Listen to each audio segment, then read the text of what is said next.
Salut tout le monde, j'espère que vous allez bien. Aujourd'hui, cette capsule s'adresse à la personne qui sera attitrée au gardien durant votre pratique. Je vais essayer de vous éclaircir à savoir quoi regarder durant les pratiques chez vos gardiens.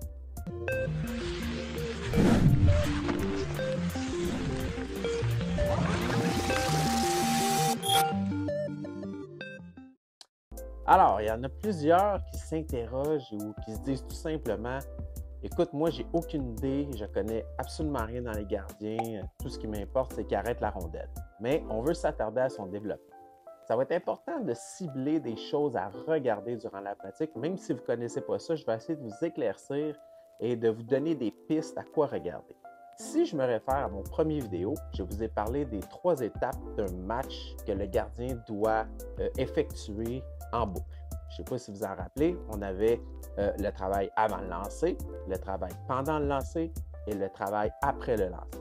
Comme je vous disais, on ne touche vraiment pas assez au travail avant le lancer. Souvent, le gardien est juste là à attendre que les joueurs arrivent. Ce qu'il faut s'interroger, c'est est-ce qu'il est bien placé dans son demi-cercle? Moi, ce que je dis souvent aux petits gardiens, les plus jeunes, c'est que tes 2 pieds, c'est des trains.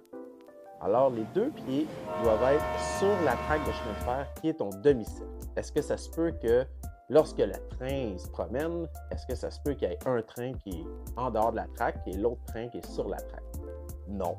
Donc, à tout moment, lorsque le jeu se promène en avant de toi, surtout lorsque vous faites des flow drills, qu'on appelle des exercices d'échauffement d'équipe, donc le jeu arrive d'en avant de nous et il s'en vient vers nous. Donc, le gardien, ça va être super important qu'il soit sur son demi-cercle. Alors, faites sûr que ses orteils, le bout de ses patins, touchent le dessus du demi-cercle. On ne veut pas en avoir un qui est plus en arrière, l'autre plus en avant. On veut vraiment que les 2 pieds touchent le demi-cercle.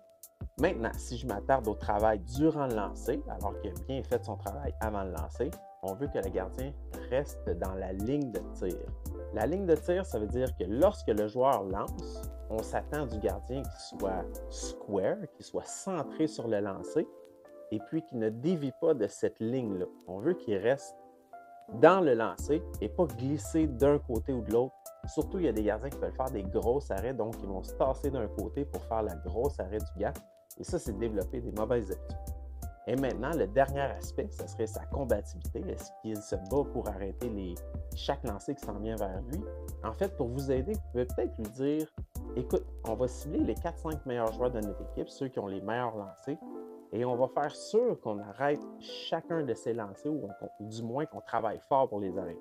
On peut faire comme si on simulait un match et écoute, ça va être le prochain lancer dans ton prochain match. Comment que tu vas réagir devant cette petite pression-là qu'on va lui mettre, et s'il va bien réagir, et s'il va être sur son top de demi-cercle, est-ce qu'il va être trop reculé, trop avancé, ou s'il va se tasser de la ligne de tir. Ça va permettre à ton gardien d'être un petit peu plus focus et tu vas pouvoir mieux l'évaluer durant ces joueurs-là. En conclusion, j'aimerais apporter un point qui est super important. Si vous êtes témoin que votre gardien reçoit 2 lancers en même temps, souvent, la façon que ça arrive, c'est qu'il y a un joueur qui est un petit peu plus lent dans l'équipe, c'est un petit peu plus long avant qu'il lance ou qu'il se rende à destination, et qu'il y en a un autre qui arrive plus rapidement. Et là, le gardien va se retrouver à avoir 2 lancers en même temps, ce qui peut être très, très problématique et peut engendrer des blessures qui peuvent être quand même assez sérieuses. Alors que si on fait face à un lancier qui arrive de ce côté-là, et notre meilleur joueur, ou un gars qui a un bon lancer, arrive de côté, tout le côté du corps est très vulnérable. On n'a pas beaucoup d'équipement. Le cou, les côtes, les genoux, les chevilles, ça peut être assez catastrophique. Donc, si vous voyez ça, arrêtez l'exercice complètement. Et même avant la pratique, vous pouvez dire à votre gardien: écoute, si tu sens que tu vas avoir 2 lancers en même temps, fais juste quitter le filet et reviens lorsque l'exercice aura repris son cours normal. Donc, j'espère que cette petite capsule vous a bien aidé. L'idée est de toujours bien inclure nos gardiens dans une pratique. Ça prend 2 petites secondes à regarder ces 3 points super importants-là.